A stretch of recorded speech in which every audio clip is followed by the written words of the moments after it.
Les mots du président du comité des experts, M. Dabo, qui viendra parler au nom des fêtières. Par la suite, nous allons donner la parole à M. le président du comité de pilotage. Et avec l'autorisation de M. le président du comité de pilotage, j'aimerais donner la parole à Manu Danté, le président de la maison de la presse, pour les mots de bienvenue.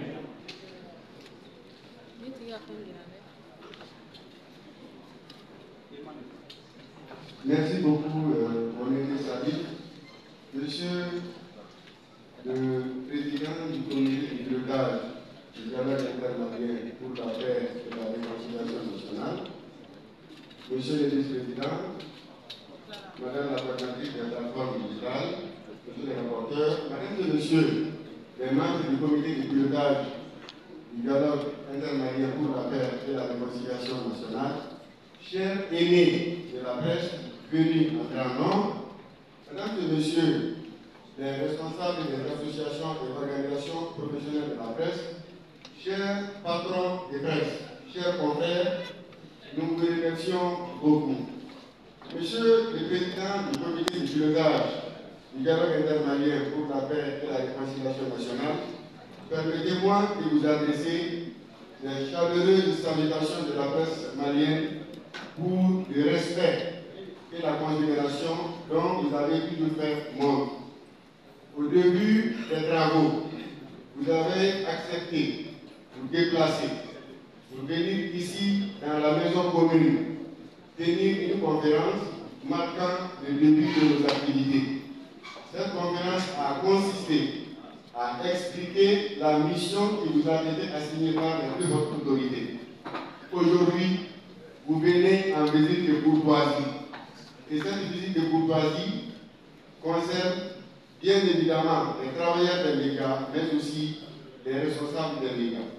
Nous vous remercions pour cette marque de considération et au nom de l'ensemble de la presse, nous vous disons merci et nous vous assurons l'accompagnement de toute la presse malienne. Monsieur le Président, je me rappelle, vous disiez dans un passé récent que les Maliens doivent mettre bas à terre, chercher le meilleur gazon sur lequel jouer. Aujourd'hui, nous vous promettons que la presse malienne est prête à être dans cette équipe qui gagne. Et la composition de cette équipe sera au goalkeeper, ce qu'on appelle le gardien, le président de la transition, l'ensemble des institutions et le comité de pilotage de la maison de la presse, du dialogue malien pour la paix et la réconciliation. Le milieu sera occupé par la grande sœur ORT, les grandes sœurs ORT AMAM, qui ont joué un remarquable rôle jusqu'ici. En attaque, vous avez toute cette presse privée, composée de télévisions, des radios, des journaux, des médias sociaux, qui jouent un rôle remarquable. Et je suis convaincu que le Mali gagnera au profit de tous les Maliens. Nous vous remercions d'être venus, nous vous souhaitons la bienvenue. Bienvenue chez nous, bienvenue chez vous, monsieur le ministre. Merci beaucoup, M. Badou Danté. Je ne savais pas que le jeune frère était footballeur. Mais au moins, ils sont venus aujourd'hui. Alors, avec la permission de M. le président du comité de pilotage, j'aimerais inviter ici M. Dabo, qui est le président du comité des experts, et qui va donc s'exprimer au nom des secrétaires ici présents. Mamadou Dabo.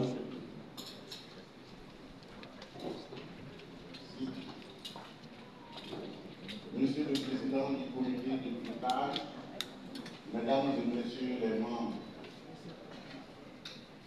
du dialogue intermalien, je vous souhaite la bienvenue après mon président.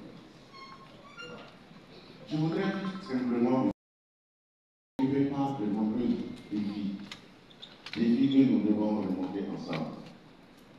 Et nous vous assurons de notre engagement profond à assurer la réussite de cette mission.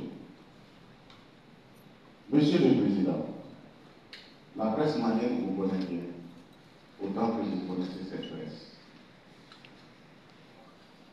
Monsieur le Président, le chemin est long, mais nous n'avons pas droit à l'échec. Le Mali aujourd'hui est au plusieurs de de tous les pays du monde, pas seulement des pays africains. Notre président, le président de la transition, est devenu un modèle pour le monde entier. Autant que les Maliens le sont pour le reste du monde. C'est pourquoi nous ne devons pas échouer. Si nous échouons cette fois-ci, nous ne nous releverons jamais. Et c'est pourquoi ce dialogue est d'une importance capitale pour l'union, pour le travail, pour la discipline, pour relever le Mali. Nous vous assurons de notre accompagnement et une fois de plus de notre engagement. Je vous remercie. Merci bien, Mme Dabo, pour ces mots. Monsieur le Président, comme vous l'aurez noté, il y a une atmosphère d'optimisme ce matin au niveau de la maison de la presse. Et comme le disait Olivier Maté, philosophe italien du XVIe siècle, il disait que dans tout pessimisme, il y a de la sagesse, mais de la sagesse stérile, et que dans tout optimisme, il y a de la folie, mais une folie constructive.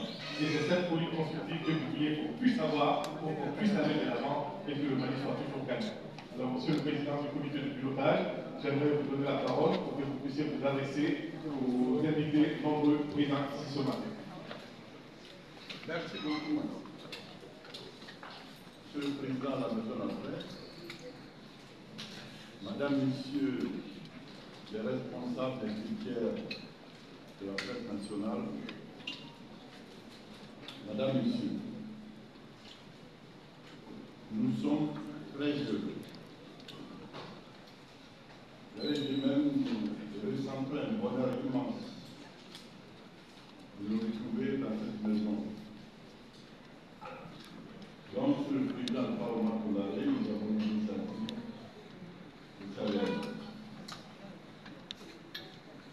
C'est pourquoi, en venant ici, nous considérons que nous sommes venus chez vous, mais chez nous. Merci de l'accueil fraternel que vous nous avez dans votre maison commune. J'allais dire dans notre maison commune.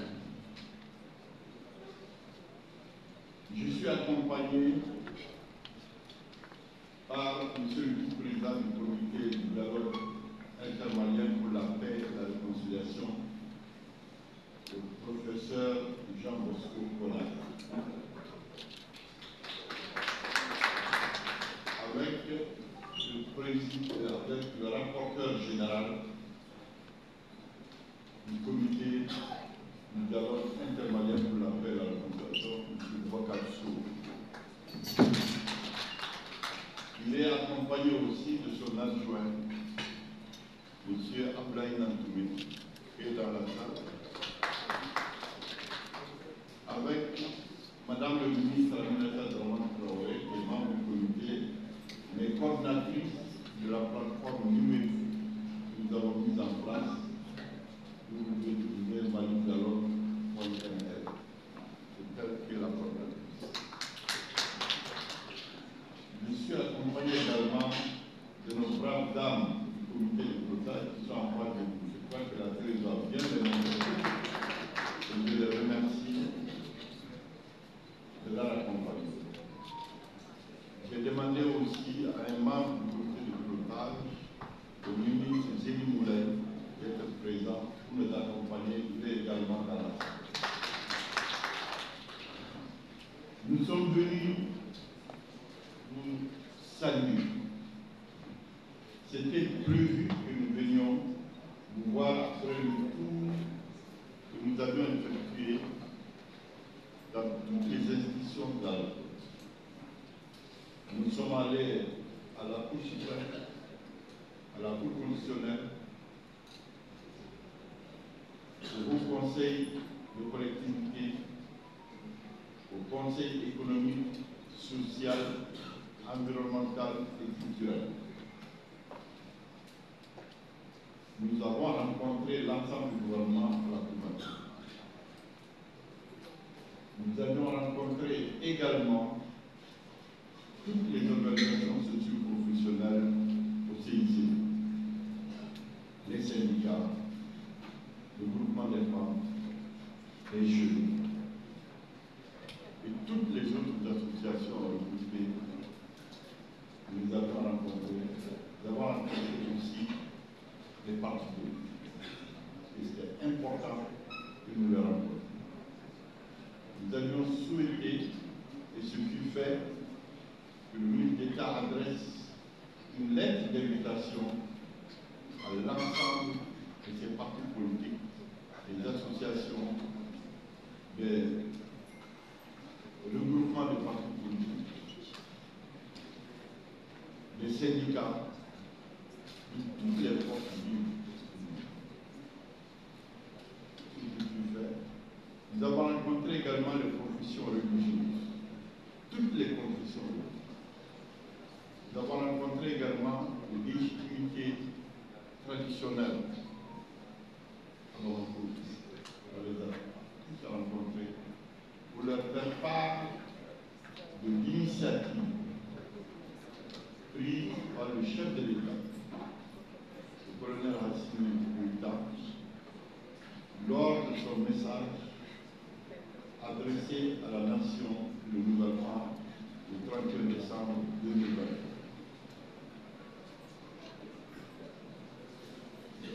À l'occasion de ce message,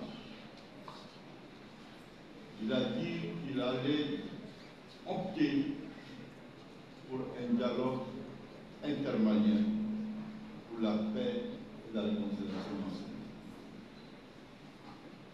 Parce que, de son point de vue, après tous les forats qui sont tenus, après toutes les rencontres pour la recherche de la paix, dans notre pays et ailleurs, avec l'appui de la communauté internationale, nous n'avons pas pu pouvoir restaurer la paix dans notre pays. Parce que chaque fois qu'il y a conflit entre deux personnes, il y a toujours une troisième personne qui vient faire le dialogue. Et lorsque la troisième personne qui fait le médiateur opte pour une des parties, ça devient difficile. Et c'est pourquoi il pense, et c'est ce qu'il a fait, que les Maliens doivent se retrouver entre eux, sans interférence extérieure, sans l'appui d'une tierce personne, d'une tierce institution, que les Maliens s'asseyent les yeux dans les yeux et se parlent. Se parler franchement. Dire la vérité et toute la vérité. Tenir compte de nos échecs, de nos réussites. Exprimer nos colères, nos doutes, et que chacun apporte sa pierre angulaire pour trouver des issues favorables à la paix, à la réconciliation nationale, pour vivre ensemble à la solidarité et la concorde. Après ce message, en janvier, il a pris un décret pour créer un comité chargé de piloter ce dialogue. Il a intitulé Comité intermalien du dialogue entre tous les pays. Et il a nommé les membres de ce comité. Naturellement, il m'a appelé pour me demander, en tant que fils de ce pays, d'accepter de présider ce comité. Je suis un citoyen de ce pays, un Malien, à la retraite, depuis très longtemps. Je fais ma part avec mes erreurs, mes échecs, mais aussi ce que je peux réaliser pour mon pays. J'ai accepté la mission parce qu'on ne peut pas se dérober à une mission nationale. Pour rassembler les Maliens, pour leur parler, pour leur dire de se parler, et que nous acceptions tous de se retrouver autour de la table commune, soit dans le vestibule, dans les corona, sur l'arbre à palabre, comme on le dit. Mais tous, sans exception, ne se parlent. Et c'est comme ça que nous sommes réunis, le comité du dialogue intermalien, pour préparer les termes de référence. Ils constituent notre outil de travail. Nous avons discuté entre nous ces termes de référence. Et ce comité de pilotage regroupe, de notre point de vue, toutes les sensibilités de la nation malienne. Les partis politiques sont représentés, les associations sont représentées, les communautés religieuses sont représentées, la jeunesse est représentée, les femmes sont représentées, l'université est représentée, la presse est représentée. Donc, il a touché toutes les sensibilités de notre pays. Et il nous a adressé une lettre de mission pour nous indiquer que son souhait le plus ardent, c'est que les Maliens parlent, qu'ils s'expriment et que personne ne doit rester à la tâche. Et que tous les sujets doivent être mis sous la table. Naturellement, quand un groupe d'hommes et de femmes se réunissent pour faire un document, il peut y avoir des oublis. C'est pourquoi nous avons dit que tous les débats à travers le Mali et à l'extérieur du Mali, il faut que tous les sujets soient mis sous la table, y compris ceux que nous n'avons pas retenus ou que nous avons oublié de retenir dans les termes de référence. Et lorsque ce document appelé termes de référence a été élaboré, il a souhaité qu'il y ait un atelier national pour sa validation. À cet effet, nous avons eu à convoquer les représentants des 19 régions plus le district de Congo. Donc, les représentants de nos compatriotes établis à l'extérieur et les gouverneurs de l'Église pour venir passer en revue le projet élaboré par le comité du dialogue intermalien. Ce document, pendant 3 jours, a fait l'objet d'une discussion ardue et nous avons fini par l'adopter. Et nous sommes allés remettre solennellement au palais du gouvernement ce document à l'initiateur du dialogue. Il l'a validé. Et une semaine après, il nous a appelé pour nous dire engager le dialogue avec l'ensemble de nos concitoyens. Partout où c'est. Et depuis, nous sommes à T2 pour rencontrer l'ensemble des organisations de notre pays et même les personnalités. J'ai demandé également à ce que nous puissions rendre des visites aux anciens chefs d'État qui ont eu à gérer ce pays. À leurs épouses, pour qu'elles soient impliquées, qu'elles donnent des avis, compte tenu de leur âge et nous avons dit qu'il était important, même voire indispensable, que ceux qui ont la plume, qui ont le micro, nous puissions aller leur rendre une visite fraternelle pour échanger avec eux, non pas les convoquer au CICD où se trouve notre siège, mais venir à leur maison commune pour leur dire bonjour et voilà ce que nous sommes en train de faire. Nous vous demandons de nous accompagner parce que nous sommes tous, au-delà de vos métiers respectifs, des fils de ce pays. des filles de ces filles. Notre pays traverse des crises cycliques. Ça paraît même endémique. Il faut que nous sortions de ça. Parce que nous sommes tous concernés, quel que soit l'âge. Nous parlons tous au nom de nos populations qui ne nous ont pas désignés parce qu'il n'y a pas eu de référendum pour nous désigner pour parler à leur nom. Mais chacun a souci de son village, de son terroir commun, qui est le Mali. Notre bien commun, c'est le Mali.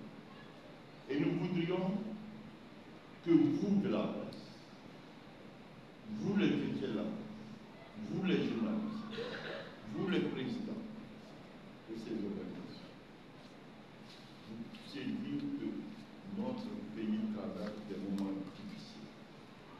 Utilisons nos micros, nos films, notre intelligence, notre savoir-faire, et que tous les Maliens se rassemblent dans leur diversité pour dire voilà le chemin commun que nous devons emprunter pour sortir notre pays définitivement de ces crises. C'est pourquoi, après avoir fait tous ces tours, après avoir écouté tout le monde, nous avons fait un calendrier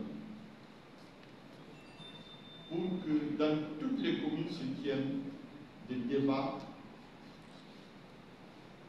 avec les délégués que les organisations professionnelles enverraient au niveau de ces communes. Vous savez que les communes sont différentes. Quand vous prendrez une commune d'Abeybara, ce n'est pas la même commune que la commune rurale, que la commune urbaine de Koumouni, par exemple. Il y a des spécificités partout, dans toutes les régions, mais la seule chose que nous recherchons, que les gens disent ce qu'ils pensent, dans la vérité, dans la loyauté, et que ça soit consigné pour que le comité de pilotage puisse faire une résolution et des recommandations, afin que l'initiateur puisse disposer de ce document accepté par l'ensemble des Maliens, et on te remettra ce document devant le peuple malien et Dieu et la communauté internationale. La bonne foi de chacun d'entre nous, de chacun d'entre vous ne passe pas. C'est dans les actes que nous posons tous les jours qui démontrera la bonne foi. Le président nous a dit écoutez tout le monde. Écoutez tout le monde. Et ce que nous avons. Il y aura toujours des doutes, mais aidons-nous à lever ces doutes. Que les gens expriment leur colère. Aidons-nous à les amener, comme je l'ai dit, je dis toujours, au terme de sportifs, mettons pas la terre. Il est temps que nous pensions à notre pays. Notre pays est tranquille. Il est triste. Entre les enfants du même pays. Nous devons donner l'exemple au reste du monde. On a tout dit, il ne reste maintenant que le conseil. Et tous les thèmes que nous avons choisis tournent autour de la paix, de la réconciliation nationale. Naturellement, les questions que vous posez, on les a examinées, on a fait tout cela. Et nous demandons aussi la contribution de la presse nationale. C'est une affaire malienne, ça se résolvera entre les Maliens. Donc, aujourd'hui débute dans les différentes communes du Mali, toutes les communes du Mali, les concertations pour échanger sur les thématiques et sur les questions qui préoccupent les populations à leur niveau local. Tout à l'heure, en quittant ici, nous allons faire le tour des communes de Montour, ici de Montour, pour savoir comment les choses se passent. apparemment, d'après les échos que nous avons, tout se passe très bien. Mais où aller faire passer cette information si ce n'est pas chez vous? Vous donnez toutes les informations. J'ai tenu dans cette salle d'abord une conférence de presse où j'ai répondu à vos questions en vous disant que j'étais prêt à rester avec vous pour que toutes les questions soient posées et qu'il n'y ait pas de frustré pour dire qu'il n'a pas voulu répondre ou la esquiver une question. Mais aidons-nous à nous aider et à aider notre pays à sortir de ces crises cycliques. Vous souffrez, nous souffrons, le Mali souffre. Mais qui doit venir chercher des solutions endogènes à nos problèmes? C'est nous-mêmes. C'est le problème que nous avons créé. Il faut qu'on arrête d'accuser les autres et qu'on s'accuse nous-mêmes les cadres. Les cadres de ce pays ont certainement commis des erreurs. Mais seul Dieu est parfait. Nous reconnaissons nos erreurs, nos échecs, tous les cas. Mais donnons-nous la main. Il faut que nous convainctions les autres pour la vie de revenir à la table, pour que nous parlions ensemble. Monsieur le Président, Mesdames, Messieurs, mes chers frères et sœurs, voilà le message que je veux vous passer. Mais c'est pour vous dire bonjour, pour vous saluer. En que dehors que nous avons. Merci beaucoup. J'ai oublié d'annoncer que nous avons rencontré aussi le Comité national de transition. On a rencontré toutes les institutions. On a rencontré aussi le Comité national de transition. Merci beaucoup. Merci bien, Monsieur le Président du Comité de